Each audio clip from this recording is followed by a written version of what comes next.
जब आपका भी कभी ब्रेकफास्ट और लंच अलग-अलग ना करके कुछ हैवी खाने का मन करे, तो आप इस तरह से चने की दाल की कचौड़ियाँ बना लीजिए। बहुत ही ज़्यादा स्वादिष्ट होती हैं ये और इनको बनाने में बिल्कुल झंझट भी नहीं होता है। पूरा वीडियो ध्यान से देखिए, तभी आपकी भी कचौड़ियाँ इन कचौड़ियों की तरह बनेंगी। सभी लोग खाकर इनको खुश हो जाएँगे। नमस्ते, मैं हूँ दीपाली। कुक विद दीपाली में आपका स्वागत है। तो चलिए शुरू करते हैं आज की इस मज़ेदार सी रेसिपी को। इनको बनाने के लिए 1 कप चने की दाल को मैंने सुबह पानी में भिगो दिया था। अब ये अच्छे से फूल चुकी है। ये पहले से डबल हो गई है और सॉफ्ट भी हो चुकी है।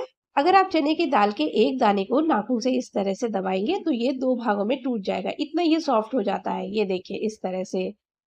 अब इस दाल को 2-3 बार साफ पानी से धो लेंगे, सारा पानी उसका निकाल देंगे, फिर इसको हम डालेंगे कुकर में। जैसे हम लोग दाल बनाते हैं, ठीक वैसे ही इसको भी बनाना है। तो ये चने की दाल को हमने कुकर में डाल दिया है। सारी दाल कुकर में डालने के बाद इसमें आधा छोटी चम्मच हल्दी पाउडर को डालकर स्वाद के अनुसार नमक डालेंगे, साथ ही एक तेजपत्ता भी डाल देते हैं, जो बाद में हम निकाल देंगे, लेकिन इसका फ्लेवर इससे दाल में आ जाएगा। 2 कप इसमें पानी डालेंगे क्योंकि 1 कप दाल ली थी, उस हिसाब से 2 कप पानी बिल्कुल ठीक है। 2 कप पानी में ये दाल पूरी तरह से सॉफ्ट हो जाएगी बनकर, बिल्कुल भी कम नहीं होगा, बिल्कुल सही है पानी इसका। तो आप कुकर का ढक्कन लगा देंगे, गैस पर इसको रख देते हैं। इसमें 3 सीटियाँ तो तेज़ आँच पर और 2 से 3 लो मीडियम फ्लेम पर आने देंगे, प्रेशर अपने आप निकलने देना है। जब सारी सीटियाँ आ जाएँ तो गैस को बंद कर देना है। कचौड़ियों का आटा गूँथ लेते हैं, तो एक परात में 2 कप गेहूँ का छना हुआ आटा लेंगे और इस आटे में आटे के हिसाब से स्वाद के अनुसार नमक डाल देंगे। दाल में भी नमक डाला था, इसलिए हिसाब से इसमें नमक डालना है। आधा छोटी चम्मच अजवाइन को हथेली से रगड़कर इसमें डाल देंगे, जिससे महक और स्वाद काफ़ी अच्छे से निकल कर आता है। 2 छोटी चम्मच इसमें हम ऑयल को डालेंगे, जो आप डालना चाहें वो आप डाल सकते हैं।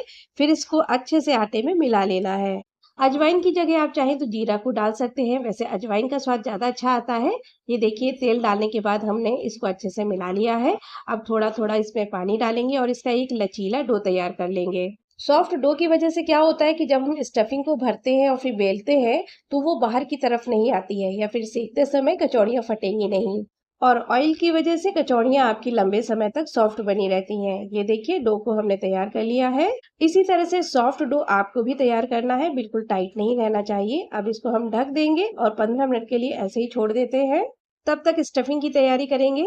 ये देखिए इधर दाल भी उबल चुकी है और इसका प्रेशर भी निकल गया है, तो खोल लेते हैं इसको। जितना पानी डाला था आप देख सकते हैं बिल्कुल खत्म हो चुका है, तो ये दाल भी हमारी सॉफ्ट हो गई है। और जो ये तेज पत्ता है उसको भी निकाल देते हैं क्योंकि अब इसका फ्लेवर इसमें आ चुका है।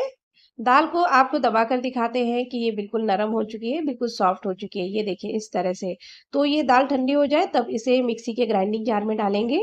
सारी दाल डालने के बाद इसमें 1 छोटी चम्मच मसाले वाली मोटी सौंफ को डालेंगे, बहुत बढ़िया सा स्वाद आता है इससे।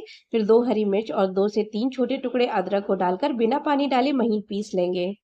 इस दाल को हमने महीन पीसा है, अगर आप चाहें तो ये मोटी भी पीस सकते हैं, यानी पल्स मोड पर इसे चला लें, जिससे ये थोड़ी-सी दरदरी हो जाएगी। साइड में अभी इसको रखेंगे।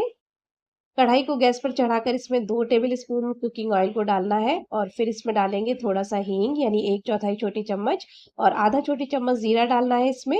फिर सारी दाल को डाल देंगे जो पीस कर रखी थी। 2 छोटी चम्मच धनिया पाउडर को डालना है, 2 छोटी चम्मच इसमें हमने आमचूर पाउडर को डाला है, आधा छोटी चम्मच से थोड़ा-सा कम गरम मसाला डालेंगे, इसे आप ज़रूर डालें।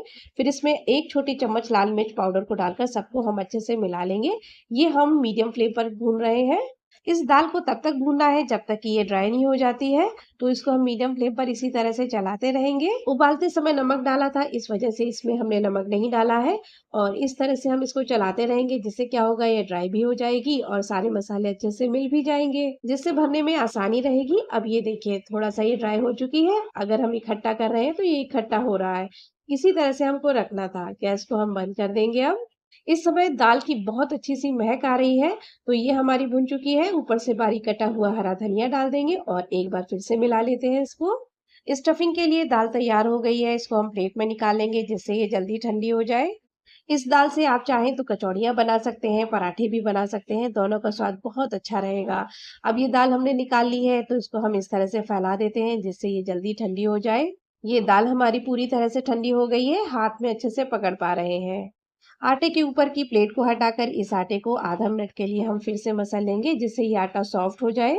आटे को मसलने के बाद इसको पहले तो हम 2 हिस्सों में डिवाइड कर देंगे, फिर एक हिस्से को लेकर इसकी छोटी-छोटी लोइयाँ तोड़ लेते हैं। कचौड़ियों का साइज आप जैसा रखना चाहें उस हिसाब से लोइयों को काट लें। ये देखिए मैंने सारी लोइयां काट ली हैं। फिर चकले पर सूखा आटा छिड़क कर एक लोई लेंगे, गोल करेंगे उसको, फिर एक कटोरी का शेप दे देंगे इसको, जिसमें हम स्टफिंग को भर सके। फिर दाल की छोटी सी बॉल बनाकर इसके अंदर रखेंगे और इसकी किनारी से कवर कर देते हैं। अब ये देखिए हमारी ये लोई तैयार हो गई है, तो इस पर सूखा आटा लगाएंगे और फिर इसे बेल लेंगे। कचौड़ियों को बहुत ज़्यादा पतला नहीं बेलना होता है। ये देखिए हमने इसको बेल लिया है और इसकी मोटाई को आप देख सकते हैं किस तरह से रखी है, और प्लेट में रख लेते हैं इसको। आप चाहे तो इनके पराठे भी बना सकते हैं। स्टफिंग की बॉल्स को आप पहले ही बना कर रख लें, जिससे भरने में आसानी रहती है। आटा नरम होने की वजह से ये स्टफिंग बिल्कुल बाहर की तरफ नहीं निकल रही है और आराम से ये बिल जा रहे हैं। कुछ कचौड़ियों को हम बनाकर इसी तरह से रख लेंगे। इसी तरह से बेलकर मैंने कुछ कचौड़ियों को बना लिया है। ये देखिए कढ़ाई में तेल गरम हो चुका है, तो इसमें हम एक-एक करके कचौड़ियाँ डालेंगे। पहली बार में हम 2 कचौड़ियों को डाल रहे हैं। डालने के तुरंत बाद इसको नहीं छूना है। जब ये सिक कर ऊपर की तरफ आ जाएँगी, तब इस तरह से हम कलछी से दबा देंगे, जिससे क्या होगा कि कचौड़ियाँ फूल जाएँगी। अब ये देखिए फूल चुकी है कचौड़ियाँ, तो इसको हम पलट लेते हैं। शुरुआत में गैस की फ्लेम को हाई रखना है, फिर बाद में मीडियम कर सकते हैं आप। अब ये देखिए इसी तरह से हम पलटते हुए इनका कलर गोल्डन कर लेंगे।